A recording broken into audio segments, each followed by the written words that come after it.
Alright, this is Vegeta 8259 again, and today I've got a little something special.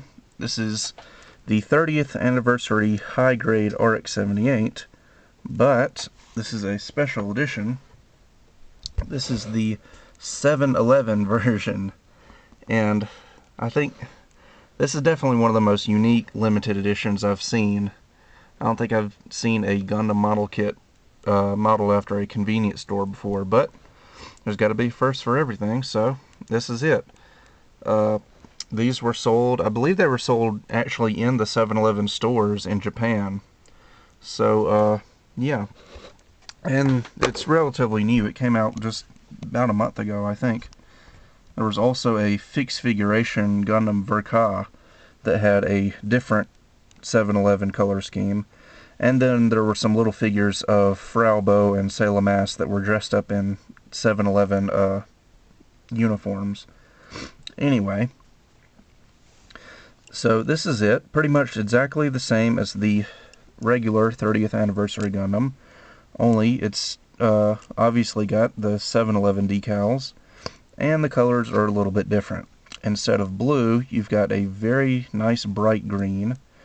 I've painted this whole kit, so this isn't quite the same green that it comes molded in.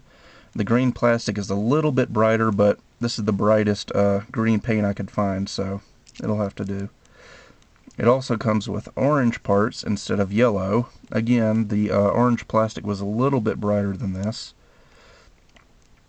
And everything else is pretty much the same. It comes with red parts for the shield and the torso and the feet and stuff, but it's a very light red.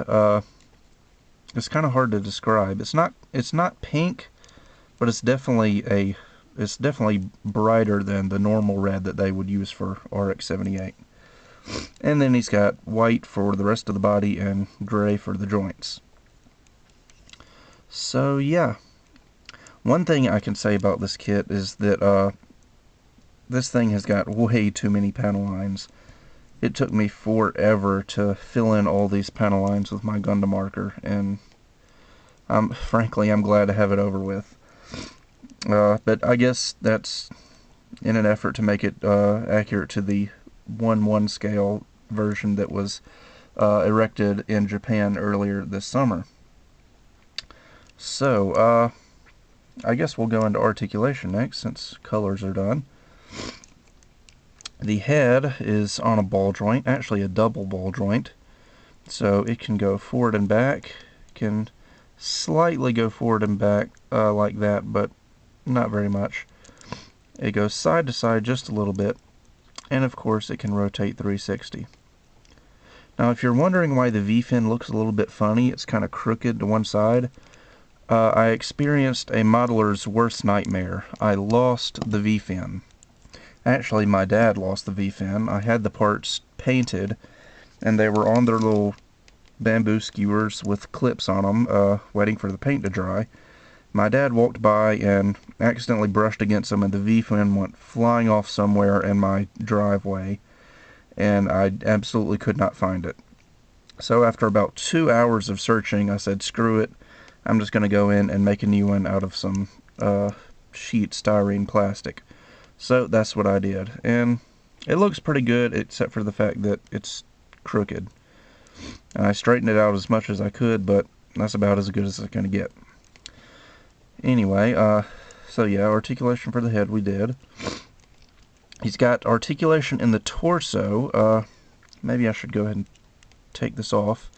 This lower red part of the torso is on a big ball joint, so it can go forward and back. It's just easier to do it like this than it is on the actual, when it's assembled, because, so you can bend forward and a little bit back, but it's not quite as much movement as you'd think it would be. And then the waist can rotate, but it can't go 360 because this front crotch piece gets in the way. You can only go about that far to each side. Excuse me, my voice is a little raspy, I've got a cold. Anyway, the front skirts are actually molded separately. Usually with high grades, they'll mold the front skirts together as one piece, but they'll make it so that you can cut them apart and have them be separate. But these two were actually molded as separate front skirts, and they're connected with a ball joint, so I thought that was nice. The side skirts are also on a ball joint, so they can go up and down and rotate a little bit. The back skirts do not move, although there is a little door right here that you can open up for the mount for the bazooka.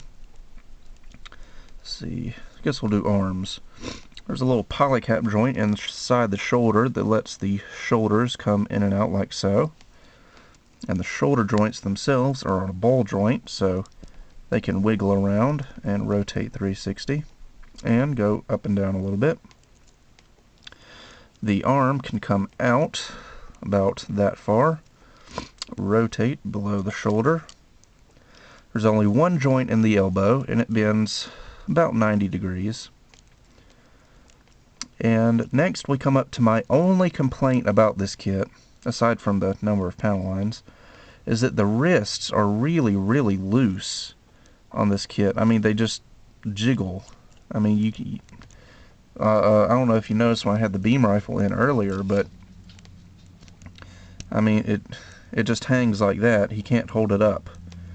So you might want to put like a little bit dab of super glue on these ball joints for the wrist to stiffen them up a little bit. Otherwise, they're going to be really loose and jiggly. Anyway, really nice hip joints for this kit. Originally, the hip joints are molded in white, but I painted them a metallic gray. But they're on a peg system, so they can go forward and back until they hit the back skirts. And they can go out about that far. The Bandai probably could have gone farther. In fact, you could probably cut out some of the top portion of that hip joint so the legs can come out a full 90 degrees if you wanted to. The knee joints are a single joint, and they bend a little more than 90, not quite 180 though. And double jointed ankles. You've got a, let's see, where's the ball joint? You've got a peg joint up in the leg, and then there's a ball joint down at the foot, so the peg joint lets it go back and forth and rotate a little bit. The ball joint lets it go side to side and go up and down a little bit more. The ankle armor here is kind of stiff since I painted it, but it does go up and down. The foot is solid, it doesn't have any moving parts on it. So that's about it for articulation on the 30th anniversary Gundam. The beam rifle you saw earlier is almost exactly like the Master Grade 2.0 beam rifle as far as appearance goes. Comes with an extra beam rifle hand just for it. The little handle right here can go side to side, and of course the scope can go side to side as well. And yeah, that's about it. He comes with two beam sabers that can be detached, and they have little holes in them, but he doesn't come with separate beams. The 30th anniversary edition comes with a solid beam saber. This is just all one piece, and you have to paint the beam pink. But I found that you can take the sabers from the original high-grade RX-78, and probably other Gundam high grades as well, and those will work with these beam sabers here. So if you have those, you can do that, or you can just use the plastic beam saber that is supplied with the kit. You also, of course, get RX-78's shield with a nice big 7-Eleven logo on it, with a orange star instead of yellow. It's got a square mount right here that connects into a hole on either arm, so it can be on this arm or that one. And you can take that same one, flip it out, and you've got a circular peg that can go into a little hole on the backpack here. Next up is the Hyper Bazooka, which is molded in several pieces, but it only comes molded in one color. Sometimes Bandai has it all in gray, sometimes they have it in white and gray. They just can't really seem to make up their mind on that.